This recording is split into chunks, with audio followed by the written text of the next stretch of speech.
Mary Sheila here, and today I want to talk about gluten, the elephant in the room. It's something we've all thought about in the last few years.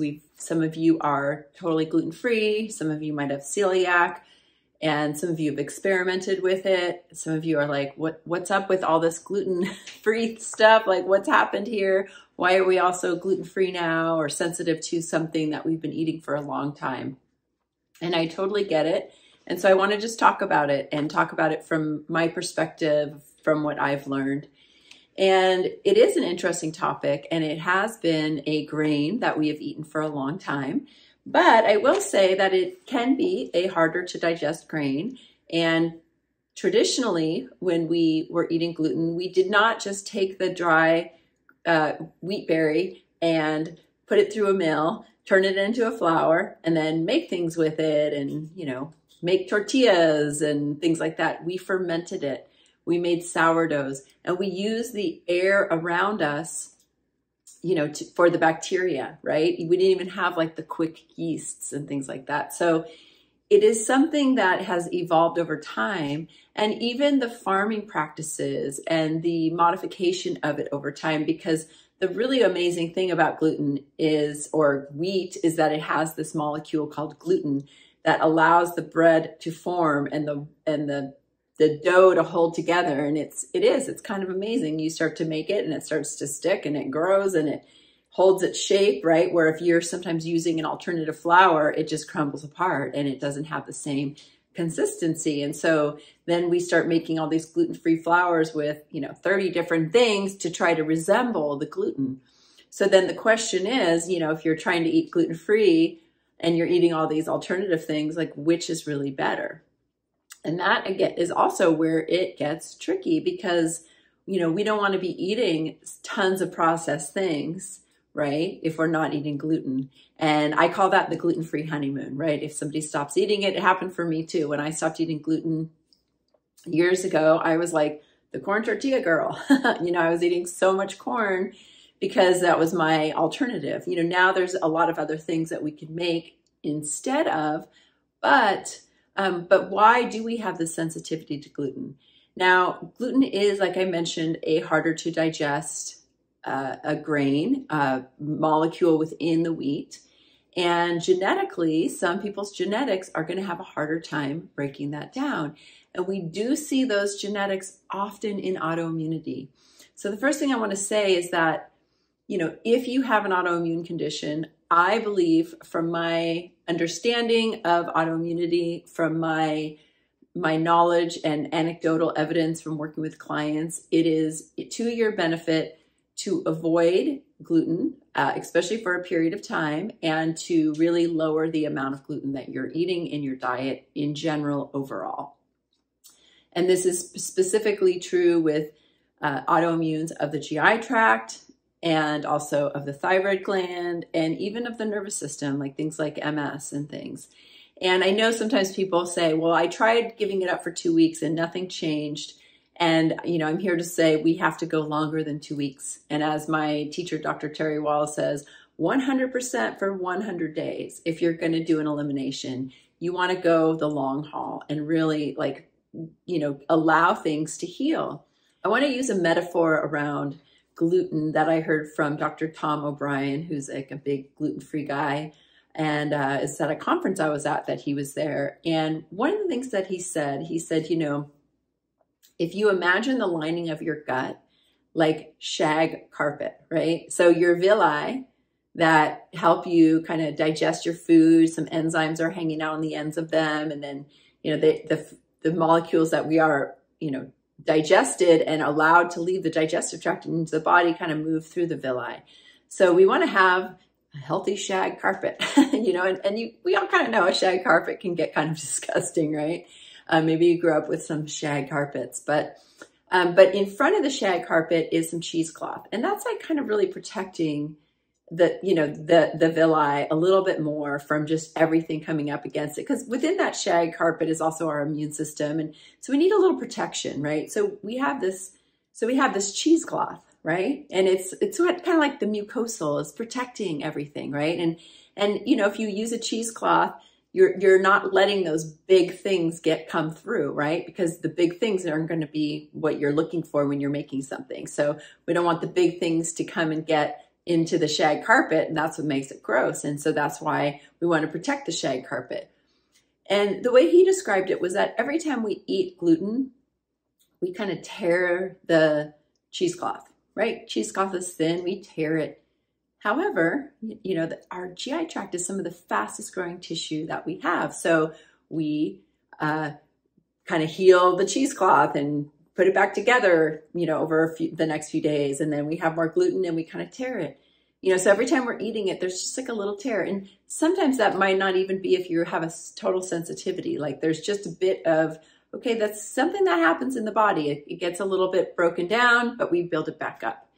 Now, the thing about life is sometimes, you know, we might be, maybe we're eating a lot of gluten, and maybe we're drinking alcohol, and maybe we're not getting good sleep, and maybe we've got a lot of stress. So that lining of the gut is very susceptible to all of the stressors because, you know, there's a lot coming in there. If we have higher stress, we might have more cortisol that could thin the lining of the gut. So it's all connected.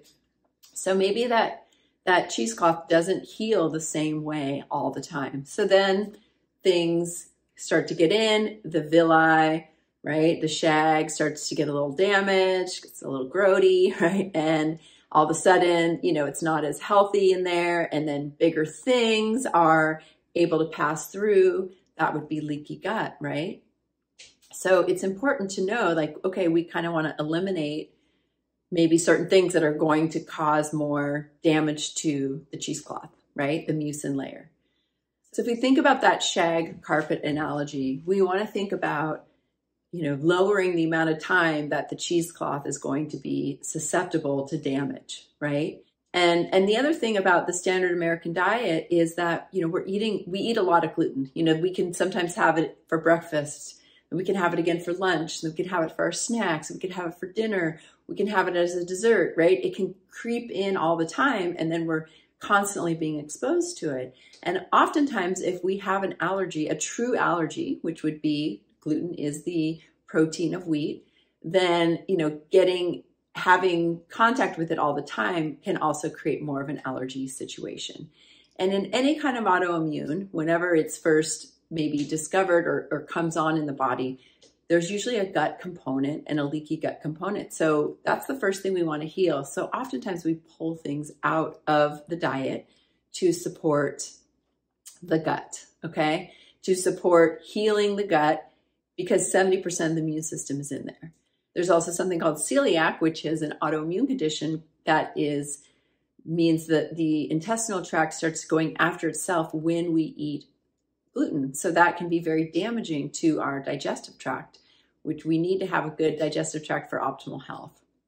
A lot of people have genetics that if they have any kind of autoimmune, they could be more susceptible to gluten intolerance or even, you know, gluten becoming a trigger. In fact, in Hashimoto's thyroiditis, which is often even just referred to as low thyroid, sometimes people don't know if their antibodies are high, and maybe their doctors say, well, it doesn't matter. We would treat it the same way. We're going to give you the thyroid hormone, but it is kind of important to know. And the interesting thing is that if we're eating gluten and if we have a sensitivity or an allergy, and if it is increasing our immune molecules to go after the gluten and see it as an antigen, our thyroid tissue looks similar molecularly to the gluten. So the immune system is going after the gluten and then starts going after the thyroid gland. So that would be the trigger. So what happens if we lower our gluten? We lower our immune system starts to relax and calm down. And then we could put things into a remission, or we don't have a flare. And that's a great thing to know about autoimmunity, is that we can put things into remission by cleaning things up and, you know, having less triggers, okay? So while there is a difference between celiac and an autoimmune condition with eating gluten, there's also intolerance, right? There's also people not feeling good. And I see this a lot where they say, well, I was tested for gluten, for celiac, and I don't have it, but every time I eat it, I just don't feel good. And so it's like, okay, well, then that is your body telling you, that's your body's sign language. So best to not eat it so that it doesn't become more, you don't become more symptomatic or have additional symptoms as a result.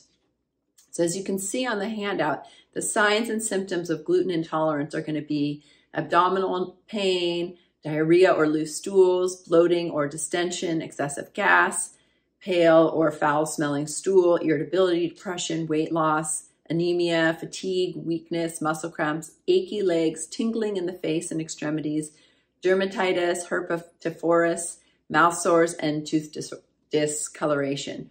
So if you have like 3 or more of these symptoms, it might be a good idea to go gluten-free, right?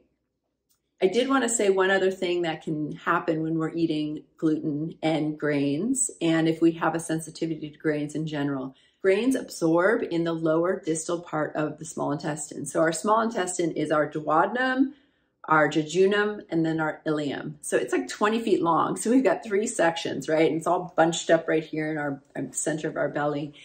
But it's the distal part, the further part, closer to the large intestine, that we absorb things like iron and B12. And if we do have a sensitivity to gluten and it is inflamed in that area, because anytime we have an immune response, we're going to have an inflammatory response. And if it's inflamed, we're going to have a harder time absorbing the B12 and the iron and things like that. And so low iron could be anemia. Low B12 can also mimic dementia and Alzheimer's and balance issues, especially as we are older. And so the grains, if we have a sensitivity to them and we have inflammation in that distal region, we might not be able to absorb the B12, the iron, the things that help with cognition. So this is the connecting the dots too with brain health. So we just want to be really mindful of, if we are sensitive. So if you do have even cognitive issues, it is worth your while to reduce or eliminate the gluten. And part of that too is that it usually comes in a form that is high glycemic, high sugar. That's also going to flood the brain too, and we don't usually want to do that as well.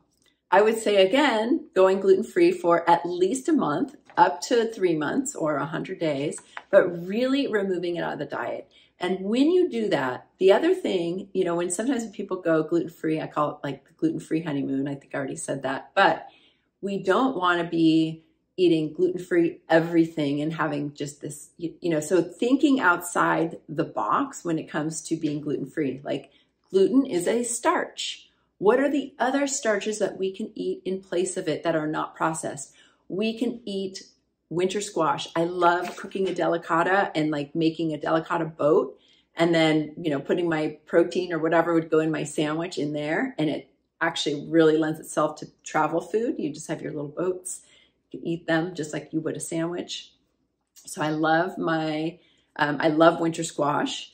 There's also all the root vegetables are also starches, all the other gluten-free grains, and all the beans. So those are other ways you can get starches instead of, oh, I have to have gluten-free bread. And sometimes you buy one, and you're like, this one's not good, that one's not good, and they're expensive. So just try to get other versions of starches that are not gluten. And for some people, you might even have to remove all grains for a little while, right? When you're experimenting and trying to figure things out, which is also, a lot of what I recommend is even the AIP protocol, which is the autoimmune paleo protocol.